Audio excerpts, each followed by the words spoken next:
شروع کرتا ہوں اللہ کے نام سے جو بڑا مہربان اور نہایت رحم کرنے والا ہے۔ بسم اللہ الرحمن الرحیم۔ نماز فجر کے بعد ایک سورت پڑھنے والا 3 دن میں 300 کروڑ حاصل کرتا ہے۔ یہ وظیفہ بڑی مشکل سے ملا ہے، جھوٹ بولنے والے پر لعنت ہو۔ محترم ناظرین، نماز فجر کا خاص عمل میں آپ کو بتانے لگا ہوں۔ یہ اللہ پاک کا ایک بہت مبارک نام اور ایک بہت ہی پیاری سورت کا وظیفہ ہے، اور فجر کے بعد جب کوئی میرا بھائی یا میری بہن اس سورت کو پڑھ لے گا اور 3 دن تک یہ عمل مسلسل کر لے گا، یعنی بغیر کسی دن کا آغاز کیے ہوئے 3 دن لگاتار پڑھ لے گا، 3 دن میں اگر آپ کو 300 کروڑ بھی چاہیے ہوگا تو انشاءاللہ آپ کو مل جائے گا۔ یہ وظیفہ ہمیں بڑی محنت و مشکل سے ملا ہے، اور مجھے اپنے اللہ پر پورا یقین ہے کہ آپ کو ہر چیز ملے گی۔ یہ بڑا ہی مجرب عمل ہے اور بڑا ہی خاص عمل ہے۔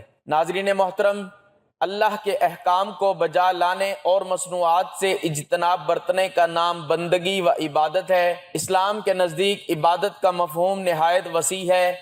اسلام کا مطالبہ ہے کہ انسان کی پوری زندگی عبادت سے عبارت ہو۔ وہ اس طرح زندگی بسر کرے کہ اس کا ہر کام عبادت میں شمار ہو، اور اس کا واحد طریقہ یہی ہے کہ وہ اللہ کے بتائے ہوئے طریقے کے مطابق زندگی گزارے، ہر بات میں حکم الہی کو پیش نظر رکھے۔ اسلام اس بڑی عبادت کے لیے انسان کو جن ذرائع سے تیار اور اس کی تربیت کرتا ہے، عرف عام میں انہیں عبادت کہا جاتا ہے، لیکن دراصل یہ تمرینات عبادت ہیں۔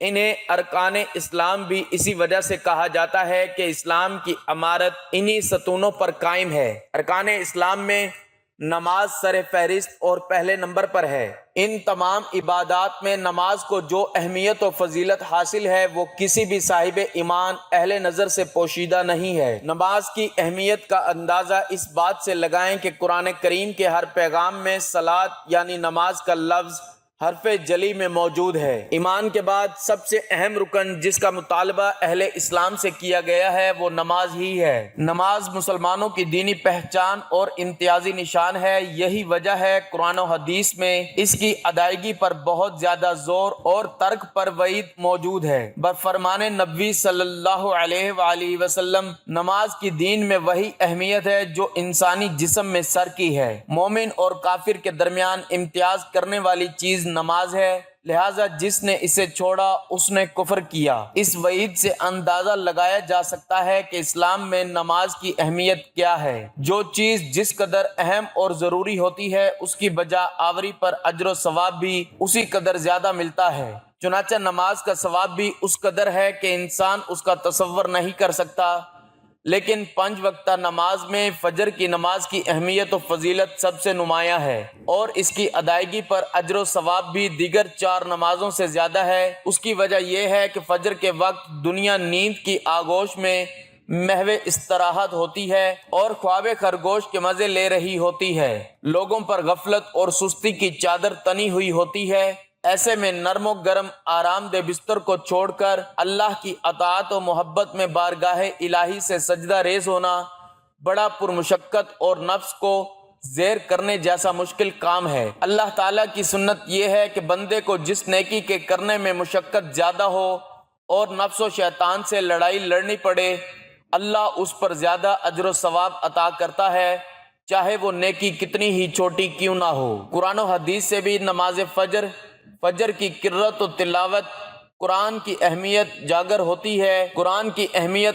ہوتی ہے، جس سے فجر کے وقت اور نماز فجر کی اہمیت کا پتہ چلتا ہے۔ سورہ بنی اسرائیل میں فرمایا، فجر کا قرآن، بے شک فجر کی نماز میں پڑھا جانے والا قرآن محسوس و مشہود ہو کر سامنے آ جاتا ہے۔ یعنی اگر فجر کی نماز میں پڑھا جانے والا قرآن اگر سمجھ کر بغور پڑھا یا سنا جائے تو وقت فجر کے تمام انوار و تجلیات اور قرآنی فیوز و برکات متشکل ہو کر اللہ کے وجود اور اس کی وحدانیت کی گواہی دیتے محسوس ہوتے ہیں۔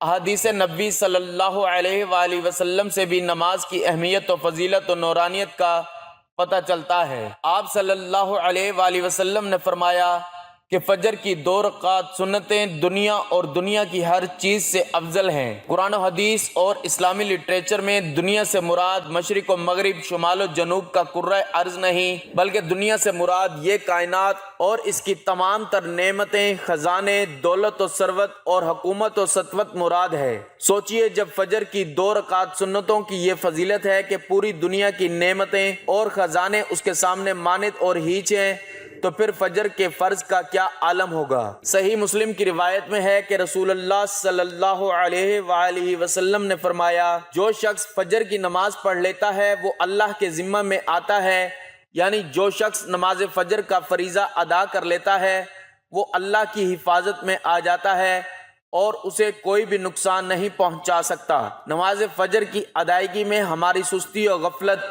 اور کاہلی و کوتاہی انتہا کو پہنچی ہوئی ہے۔ کوئی بھی موسم ہو، بقیہ 4 نمازوں کے مقابلے میں فجر میں نمازی بہت کم تعداد میں ہوتے ہیں۔ یہی حال گھروں میں خواتین کی نماز فجر کا ہے۔ فجر میں وہ اہتمام نہیں ہوتا جو بقیہ 4 نمازوں کی ادائیگی میں ہوتا ہے۔ موسم گرما میں راتیں چھوٹی ہونے کا بہانہ اور موسم سرما میں صبح سردی کا عذر، لیکن ہمارا ہر بہانہ اور عذر نماز میں کوتاہی و غفلت کے سلسلے میں اللہ کے ہاں ناقابل قبول ہوگا۔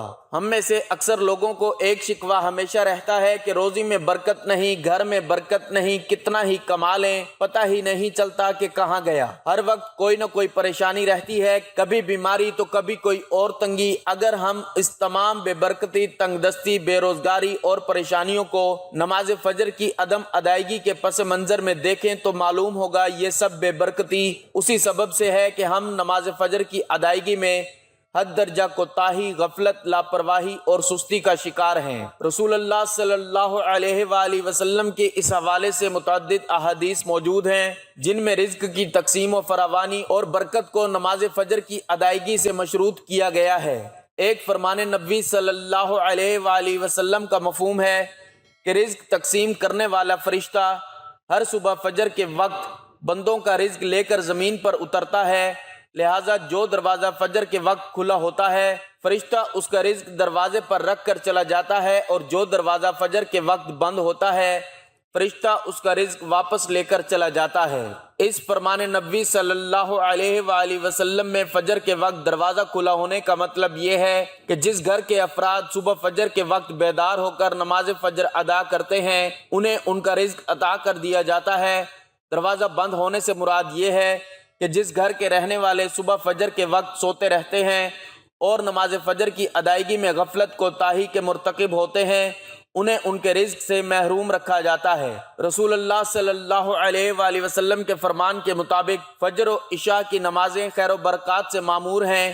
ان 2 نمازوں کی ادائیگی بے شمار نیکیوں اور ثواب کے ذخائر اور رزق اور برکتوں کے خزانے جمع کرنے کا سبب ہیں، جیسا کہ رسول اللہ صلی اللہ علیہ وآلہ وسلم نے ارشاد فرمایا، اگر لوگوں کو عشاء اور فجر کی نمازوں کا ثواب، اجر اور خیر و برکت معلوم ہو جائے تو وہ ان دونوں نمازوں میں ضرور آئیں گے، چاہے کوہلوں کے بل گھسیٹتے ہوئے کیوں نہ آنا پڑے۔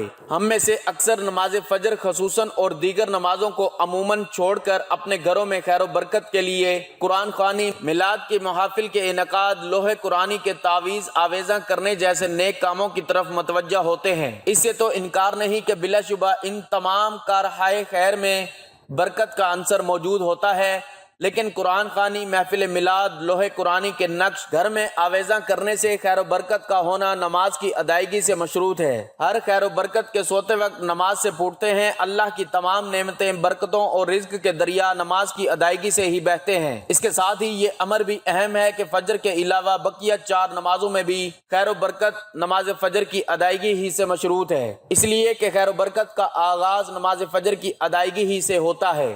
ہمیں اپنے گھروں میں تمام اہل خانہ کی نماز فجر کی ادائیگی کے حوالے سے اپنا اور اپنے گھروں کا جائزہ لینے اور محاسبہ کرنے کی ضرورت ہے۔ اللہ تعالیٰ نے سورہ تحریم میں ارشاد فرمایا، اے ایمان والو، خود کو اور اپنے گھر والوں کو اس آگ جہنم سے بچاؤ جس کا ایندھن آدمی اور پتھر ہیں۔ یاد رکھیے، نماز فجر کی کوتاہی اور غفلت اور نماز نہ پڑھنا گھر کی نحوست کی علامت کا آغاز ہے۔ رسول اللہ صلی اللہ علیہ وآلہ وسلم نے ایسے مسلمان کو خبیث اور منافق قرار دیا ہے۔ آپ صلی اللہ علیہ وآلہ وسلم نے فرمایا کہ ایسے شخص کو میرا دل چاہتا ہے آگ لگا کر جلا دوں۔ یہ بات ہر مسلمان کو ذہن نشین رکھنی چاہیے کہ نماز فجر میں ناگا اللہ اور رسول صلی اللہ علیہ وآلہ وسلم کو کسی صورت قبول نہیں۔ یہ ایسی غلطی، کوتاہی، غفلت اور سستی پر مبنی گناہ ہے کہ اس پر جتنا لکھا اور بولا جائے کم ہے۔ ناظرین کرام، جب بندہ اپنے اللہ سے محبت کرتا ہے، اللہ پاک اس کو ضرور عطا فرماتا ہے۔ اللہ پاک اس کو اتنا عطا کر دیتا ہے کہ اس کو پھر کسی چیز کی کمی نہیں رہتی۔ یہ بات تو سبھی جانتے ہیں کہ اس دنیا کی محبت اور اس دنیا کے لوگ، رشتہ دار، دوست، احباب، یہ سب کچھ بھی نہیں ہے۔ اگر ہمارا رشتہ اللہ پاک سے مضبوط تر ہو جائے تو پھر یہ ساری چیزیں خود بخود ہی ہمارے ہاتھوں میں آ جاتی ہیں۔ جب بندہ اللہ سے محبت کرتا ہے تو اللہ تعالیٰ کی ساری مخلوق بھی اسی بندے سے بے پناہ محبت کرتی ہے۔ یہ صرف اللہ سے محبت کرنے کا فائدہ ہوتا ہے، اور اگر بندہ اللہ تعالیٰ کو چھوڑ کر اس کی بنائی ہوئی مخلوق سے محبت کرتا ہے تو وہ مخلوق اسے دھوکہ ہی کرتی ہے۔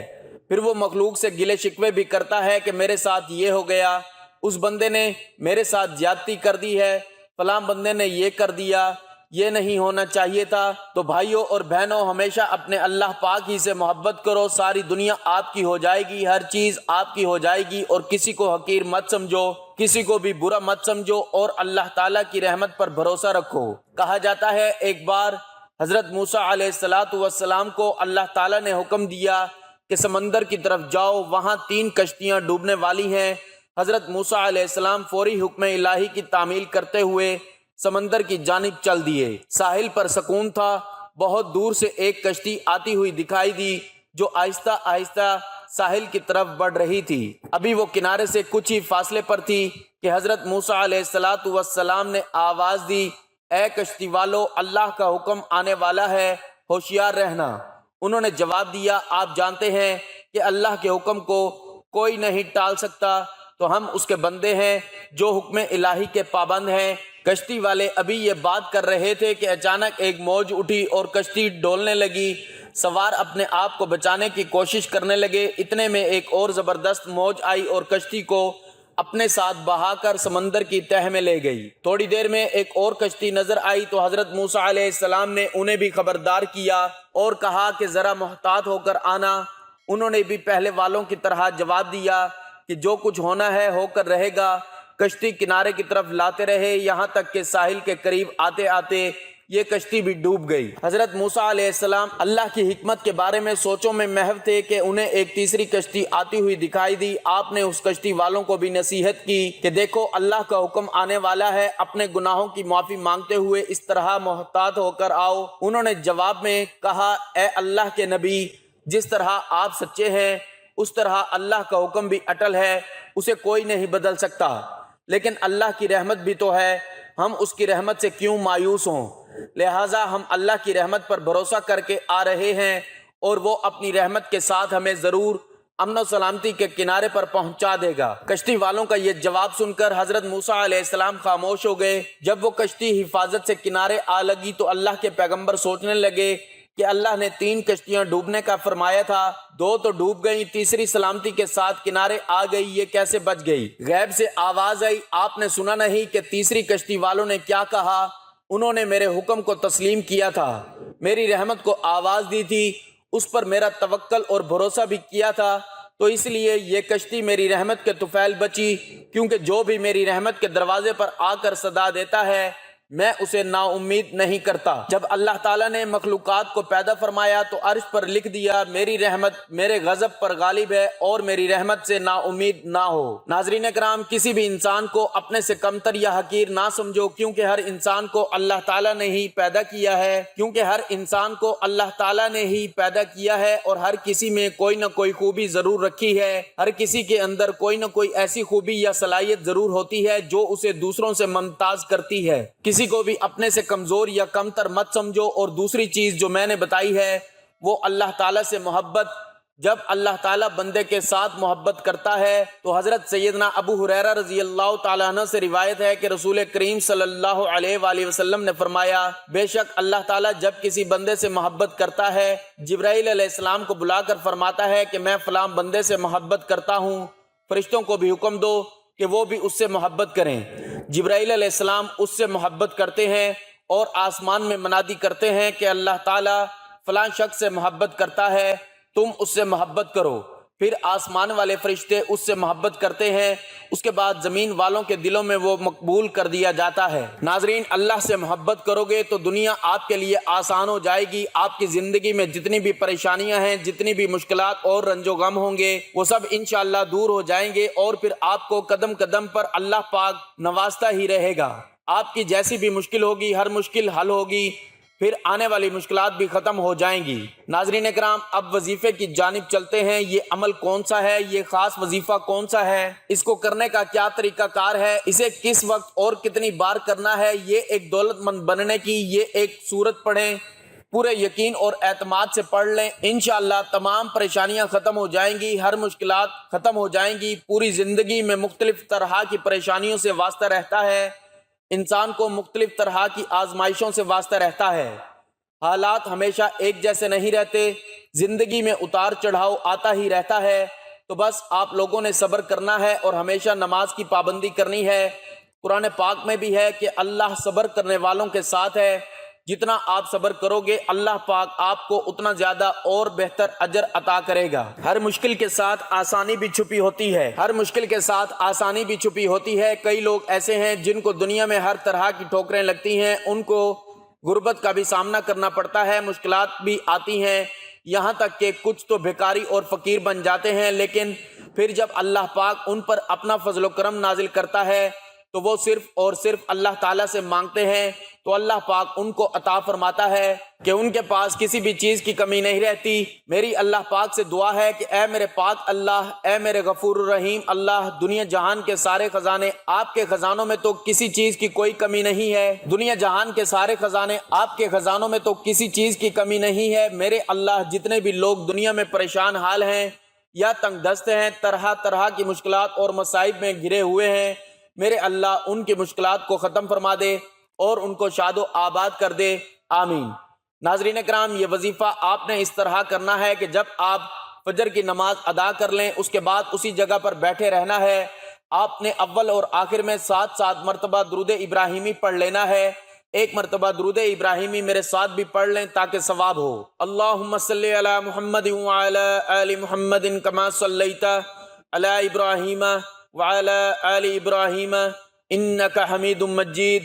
اللہم بارک علی محمد وعلی آل محمد کما بارکت علی ابراہیم وعلی آل ابراہیم انک حمید مجید۔ شروع میں 7 مرتبہ درود ابراہیمی پڑھ لیں گے۔ درود پاک پڑھنے کے بعد 41 مرتبہ سورۃ اخلاص پڑھنی ہے۔ بسم اللہ الرحمن الرحیم، قل هو اللہ احد، کہہ دو وہ اللہ ایک ہے، اللہ الصمد، اللہ بے نیاز ہے، لم یلد ولم یولد، نہ اس کی کوئی اولاد ہے اور نہ وہ کسی کی اولاد ہے، ولم یکن لہ کفوا احد، اور اس کے برابر کا کوئی نہیں ہے۔ 41 مرتبہ سورۃ اخلاص پڑھنے کے بعد آپ نے 101 مرتبہ یا سمیع یا سمیع یا سمیع پڑھنا ہے۔ ایک تسبیح یعنی کہ 101 مرتبہ یا سمیع پڑھنے کے بعد آپ نے دوسری تسبیح یا علیم یا علیم یا علیم کی پڑھنی ہے۔ یہ 2 تسبیحات اللہ کے ان مبارک ناموں کی پڑھ لینی ہے۔ 60 مرتبہ استغفر اللہ استغفر اللہ استغفر اللہ پڑھنا ہے۔ انشاءاللہ اس عمل کی برکت سے مال و دولت میں خوب اضافہ ہوگا، اور اگر کوئی شخص اپنا کاروبار بڑھانا چاہتا ہے تو اس کے لیے بھی یہ وظیفہ بڑا ہی مجرب ہے، بڑا ہی خاص وظیفہ ہے۔ اللہ پاک اس کو بہت زیادہ رزق اور مال و دولت عطا کر دے گا، اس کی مشکلات کو ختم کر دے گا، اس کے رزق میں، اس کی روزی میں بہت زیادہ اضافہ ہوگا، ہر گزرتے دن کے ساتھ ساتھ اس کی دولت میں اضافہ ہوتا رہے گا، اس کے مشکل سے مشکل کاموں میں آسانیاں پیدا ہوں گی، اس کی جو دلی آرزو ہوگی سب پوری ہوں گی۔ کئی دفعہ ایسا ہوتا ہے کہ انسان کے دل میں کئی طرح کی خواہشات ہوتی ہیں جن کا وہ کسی سے ذکر بھی نہیں کر پاتا۔ کچھ خواہشات ایسی ہوتی ہیں جو آپ زمانے کے سامنے، معاشرے کے سامنے بیان کرو گے تو وہ سب آپ کا مذاق بناتے ہیں۔ تو ناظرین، جس طرح بھی حالات ہوتے ہیں اپنے اللہ کو ہی بتایا کرو۔ بے شک اللہ تعالیٰ سب کچھ جانتا ہے، لیکن پھر بھی بندے کا مانگنا اور ہاتھ پھیلانا بہت پسند ہے، اس لیے اپنے اللہ سے مانگ لیا کرو، اللہ سے ہر چیز میں مدد طلب کیا کرو۔ اللہ تعالیٰ بڑا ہی غفور الرحیم ہے، وہ عطا کرنے والی ذات ہے۔ رزق کے حوالے سے، دولت کے حوالے سے پریشان نہ ہوا کریں، اللہ پاک ایسے ایسے وسائل پیدا کر دے گا، یہ جو آپ نے سوچے بھی نہیں ہوں گے، آپ کی مشکلات دور ہو جائیں گی، رزق میں بھی اضافہ ہوگا اور زندگی بھی بدل جائے گی۔ ترمذی میں ہے کہ رسول مقبول صلی اللہ علیہ وآلہ وسلم نے صحابہ سے فرمایا، جمع ہو جاؤ، میں تمہیں آج 1/3 قرآن سناؤں گا۔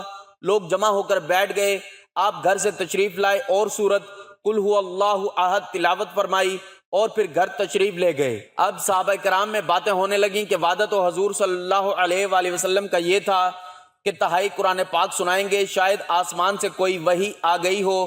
اتنے میں آپ صلی اللہ علیہ وآلہ وسلم پھر واپس تشریف لائے اور فرمایا، میں نے تم سے تہائی قرآن سنانے کا وعدہ کیا تھا، سنو یہ سورت تہائی قرآن کے برابر ہے۔ مسند احمد کی حدیث میں ہے کہ ایک شخص نے آپ صلی اللہ علیہ وآلہ وسلم سے کہا، میں اس سورت سے بہت محبت رکھتا ہوں۔ آپ صلی اللہ علیہ وآلہ وسلم نے فرمایا، اس کی محبت نے تجھے جنت میں پہنچا دیا۔ ایک شخص نے کسی کو اس سورت کو پڑھتے ہوئے رات کے وقت سنا کہ وہ بار بار اسی کو دہرا رہا تھا۔ صبح کے وقت آ کر اس نے نبی کریم صلی اللہ علیہ وآلہ وسلم سے ذکر کیا، گویا کہ وہ اسے ہلکے ثواب کا کام جانتا تھا۔